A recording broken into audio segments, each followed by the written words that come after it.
Some school districts, including Minneapolis and St. Paul, are offering online learning. This is amid the ICE activity around the metro. District leaders made that decision to offer a virtual option for students who don't feel safe coming in person. Kids are seeing and they're hearing a lot right now, and it's all happening in the middle of the school year. So joining us to talk about how families can support their children during this time, Dr. Gigi Chawla, Chief of General Pediatrics at Children's Minnesota. Thanks so much for being here with us today. Thanks for having me.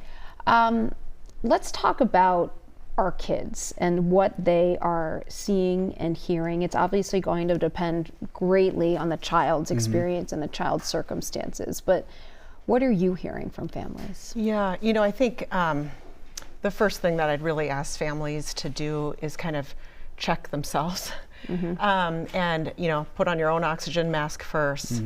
Get yourself into a good state of mind when you're talking with your kids about all of what's happening in our community.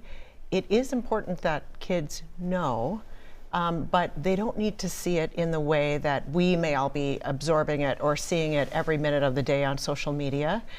And really, as a parent, I think this is a time that we really all need to rise up as parents and think through, how do we first keep our kids safe and instill as much safety in our discussions with them as we can. We were talking about this during the commercial break, but it's tough to be a brown person right now, right? That's just the reality of the situation.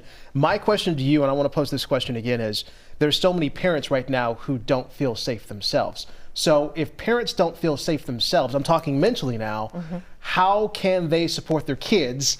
It's like we talk about, like the oxygen mask, secure your own oxygen mask before you secure someone else's. How do you do that right now with so much that's continuing to unfold? Yeah, I think you do it authentically as a parent. As a parent, you have to share hard things that are happening in your family or to your loved ones day to day, right? Yeah. Regardless of what's happening right now. This is another thing that as a parent, you have to show up authentically and say, these are the things that I'm worried about. These are the things I'm worried about for you.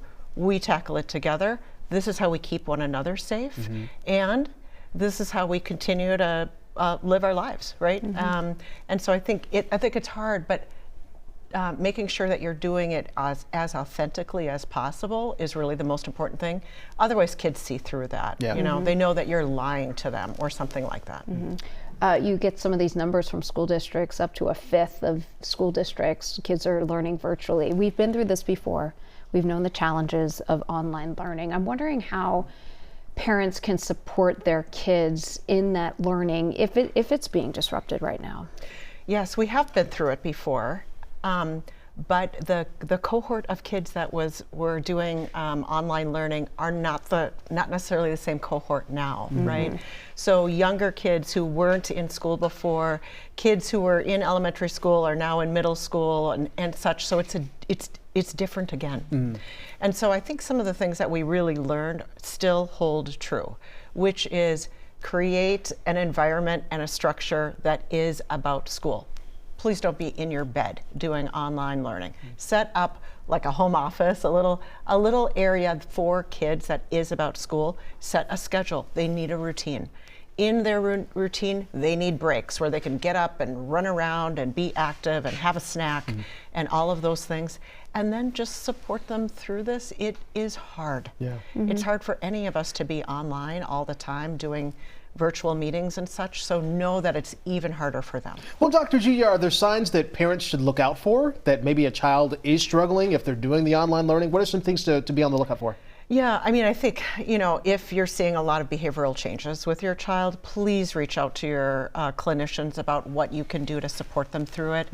If you're seeing significant changes in their academic performance, like you expect that they can do their homework and they're not able to do it, yes, please reach out to your clinicians. So I think we're all here to help kind of figure this out again. And if you need extra help, clinicians are the first place to start, you think? They really are, yep. Okay, all right. Dr. Gigi, is always great to talk with you. Thank you.